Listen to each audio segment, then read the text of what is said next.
आता त्याच अतुल देशमुखांनी भाजपची साथ सोडत शरद पवारांच्या राष्ट्रवादीची वाट धरली।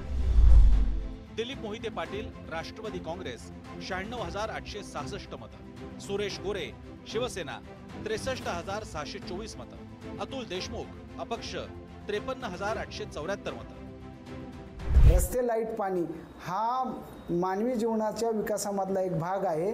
सर्वसामान्य नागरिक जरी खेड तालुक्याचा आमदार झाला तरी त्याला जेवढं बजेट आहे 50 कोटी 100 कोटी 200 कोटी हे त्याला मिळतच असतं।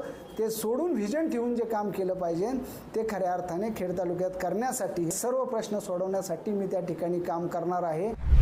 खेड विधानसभा मतदारसंघ शिरूर लोकसभा मतदारसंघात येतो। खासदार अमोल कोल्हेंनी अजित पवारांच्या राष्ट्रवादीचे नेते शिवाजीराव आढळराव पाटलांविरोधात बाजी मारली। कोल्हेंना खेडमधून चांगलं मताधिक्य मिळालं।